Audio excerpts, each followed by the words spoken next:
from Burmese Ghouls. Again, the early game potential for that Kufra, the early game CC, they're negating it right now. And they're probably setting up for a good mage here that can have an easy time in the mid lane without this Kufra. So the thing is, Team Axis Esports, they're from the MYSG qualifiers. Well, actually not the qualifiers, MYSG MPL, and they have qualified for M1 after placing 4th place during the whole playoffs. So they lost against Resurgence after a very close 2-1 victory by Resurgence during MPL Season 4 of MYSG. But again, you can never be too sure if it's Mobile Legends, man. Right now, Burmese Ghouls banning the Kimi, removing the early jungle invade from Team Axis Esports. Yeah. What is the answer to this? Chango is open.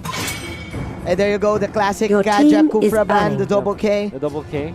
The double K. So now, Burmese Ghouls should be considering banning out the Grok this time or the Export. And of course, Axis Esports, whoever gets a chance to take that Grok or Export for sure will get it. So Axis Esports definitely will be considering and hinging their lineup onto that first pick. Let's see, ladies and gentlemen. Again, we're live in YouTube Gaming. As you've said, Xborg, very high ban rate, especially in day number 1. I think we have not, we did not see any Xborg highlight plays. Yeah, because Xborg is usually banned. We only saw Xborg once. Yep. That was, of course, Harith is going to be the choice. So this is interesting for Burmese Ghouls, right? Because they know that the first pick belongs to Axis Esports.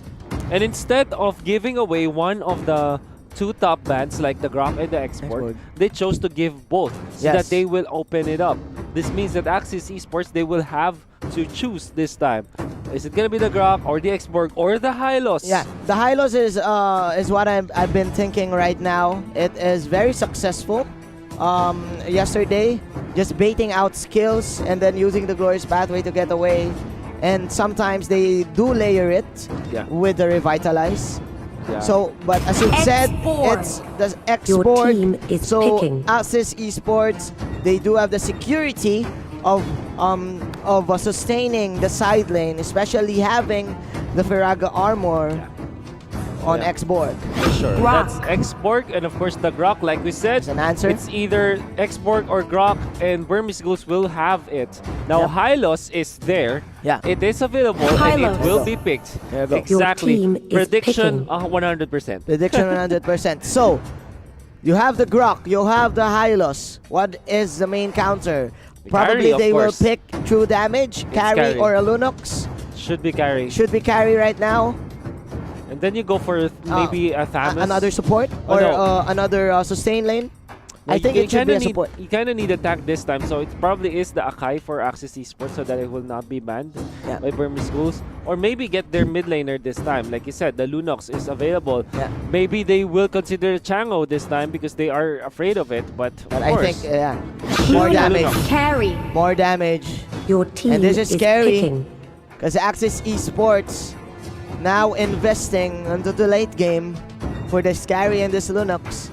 The more HP you have, the harder the damage it gets. Yeah, I think that they will consider the Chango this time because it might be banned out. Yeah. So the idea here is Burmese Ghouls should look for a Durance carrier. And definitely Chango is one of those candidates to actually hold the Durance. And it makes a lot of sense this time. And you know what, Imagine we have predicted everything. Predicted everything, man. 100% predict. 100% predictions since yesterday, bro. Since yesterday. Since yesterday, we're on a roll right now. Okay, so what do they ban?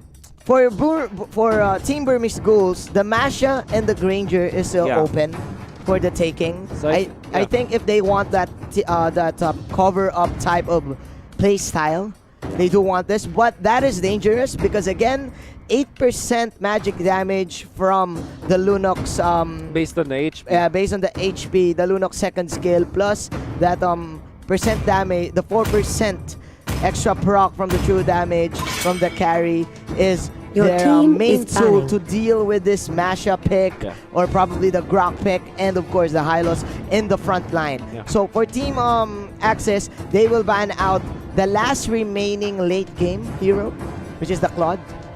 So the Granger is the only one left as the S tier marksman. Granger makes a lot of sense for Burmese Ghouls. I think they will consider banning out a tank this time. Like for example, get the Akai out or the Lolita, so that it will not be available for Axis Esports to get because they can counter it.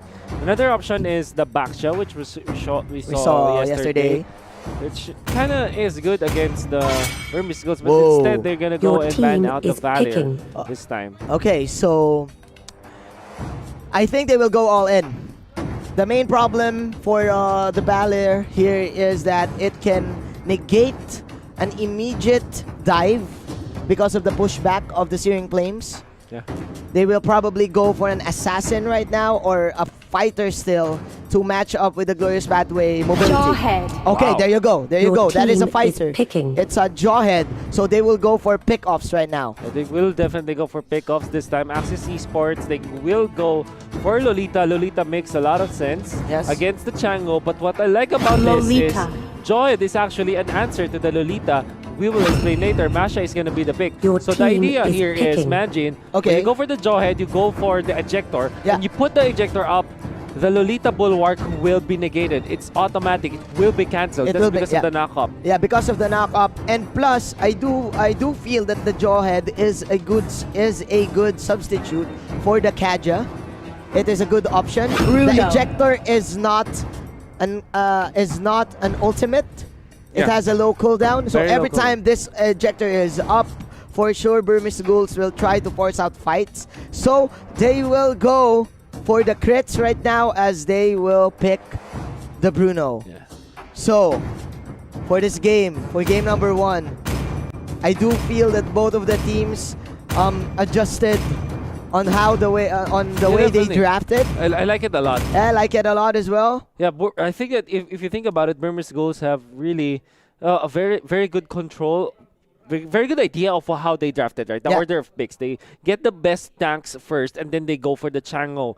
There's a good answer, however, from Burmese Ghouls. That was Lunox. Yeah. I do feel Axis, I mean. I do feel that Burmese Ghouls, they baited out the Lolita pick. Definitely. Because of the Jawhead that they have. Yes. They aren't scared of the Lolita anymore because they have the Jawhead, and they last picked the Bruno, which makes a lot of sense this time because it has so much damage in it. So much big chunks of damage instead of those very small damage types, like for example the Claude or the carry. But let's see, because that's actually hard to do, especially if you need to target one using your ejector as a player. But again, these guys are pro players. So what am I saying right now? All right. Definitely they know what they're doing. They know what they're doing. Of course, it's all up to the supports here for this game, and I do like it because we did see a bait battle for that draft. Here we go. On to the Celestial Palace. Game number 1 for day number 2. Long will be using the carry Scott as the X-Borg. Rin as the Lunox. Evil X will be using the Lolita, and Lassie will be using the Mash. On the other side, you have Burmese Ghouls. It's going to be maybe on this tank rock. It's Ice on this Hylos. Actually, it's Kid on this Chango. It's PV and DV on this Jawhead, and Ace on the Bruno. Alright, so in the mid lane, we do have a little bit of pokes here from the Grok and Kid, but I do like what Axis Esports is doing. They are giving Long the time of his life. This will of course go to the Lunox, but right now Carry, having the Bounty Hunter, will get a good amount of XP to deal with this Jawhead in the bottom lane. So if the Carry goes level 4 before 2 minutes, the Lolita can just immediately leave him be and enjoy his time here in the bottom lane. Now they will try to take this River Crab and are able to take it for sure. They're forcing out the Jawhead this time. They're diving towards it. They will go for, of course, the unstoppable force. Well, that is happening up top already. there's a push on the turret, which is very, very quick. Very quick, very fast. But both of these teams having the same plan at the same time. Unfortunately for Access Esports, the turtle will spawn in the top lane. So right now, I think they don't need to set it up because BURMESE Ghouls has the map advantage. Plus, they are now having their early boots, so they can rotate very quickly in the top. So as we can see, the Bruno and Ice is setting up for this objective take as they will push out the tower. Yeah, I think it's very important for anyone, particularly for BURMESE Ghouls, to secure all of the turrets against their enemies, because what it does is it gives you map control. At least it increases your real estate in the game. There you go, like we said. But again, this is the early game damage coming in from Rin. The Order of Chaos really paying off.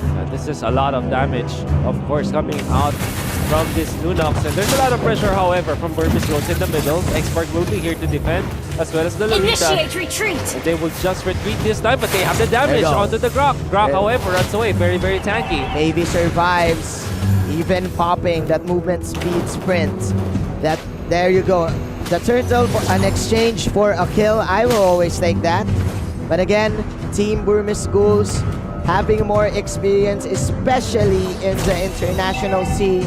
They do lead by around 1,000 right now, and Kid is at level 7. Launch attack. He will probably go for the immediate Ring of Durance or a burst item. Yeah, Durance for sure. Let's see how they will utilize this early lead coming up from the Chango, but instead they will just secure the cover. It's the ejector. There you go. They want to go for the core this time. Whoa! But of course, a very nice usage of the wild charge to stop the bulwark. That is part 2 of the death of Team Access Esports. As again, we've said this in the early game, you will pick the Jawhead for picks. For pickups, and that is going to be an objective here in the bottom lane for Team BURMESE Ghouls, and they do want to shut down the space being created too long. Request backup. And there you go, ladies and gentlemen. It's going to be a block from the Grok. Meteor shower is not available, but this means that they will again take away the buffs from Access Esports. They always do this, and very importantly, BURMESE Ghouls having the lead right now, getting all the turrets as well as the buffs. Now, the glowing one is already available for this Chang'e. There you go. It's going to be another clash here in the jungle. That is the last Insanity being popped. That is a Numinum Blast as well to cancel out more engage for Team BURMESE Ghouls. But as I say this, they will just pick up one and they will be very disciplined. They will just disengage. Just disengage, not being overly aggressive, not overextending against their opponents so that they will maintain this lead. Still 2,000 at this point. Kind of have to wonder, after 2 turret takes, it's still not a big lead from BURMESE Ghouls. This means that some members of Access Esports are actually farming well. Like for example, the Masha, as well as the Lunox, they're having a good time. But again, they should utilize their farm to defend their turrets at this point. But again, in terms of tempo control, BURMESE Ghouls are the ones dictating where to fight and who to kill. And like this, Evil X even surviving with a slither of health. That is a Numinum Blast counter go, and this is too deep coming in for BURMESE Ghouls. But 2 heroes will fall down from each of the teams. BURMESE Ghouls underestimating that Lolita shield. Yeah, there's just way too much defense. We will have the U-Mobile highlights this time. A very nice usage of the wild charge. However, they should not have been chasing this time. Of course, with the defense from the Lolita able to run away, the Numinum Blast even connects, and it punished the members of BURMESE Ghouls. That is indeed a nice flicker from Evil X to dodge out the second skill of this Chang'e, and it will give Access Esports the ability to come back from this small deficit right now. It's still an even ball game. I do feel that Access Esports, when we go up to 9 minutes, they will deal a lot of damage. Turtle resurrecting soon. It's very, very important. This time, gonna be the block on the Grok. Now they will attempt to go for the turtle at this point. Burmese Ghouls, they do have a lot of control around the turtle area, and they are able to take it very easily, extending their lead once again, and of course giving them a better chance of winning the team fights because of the turtle buff. Yes, you are definitely right. But look at this, both of these carry players, the marksman, is having a good time, just farming up along with one vet. The Bruno still doing nothing yet.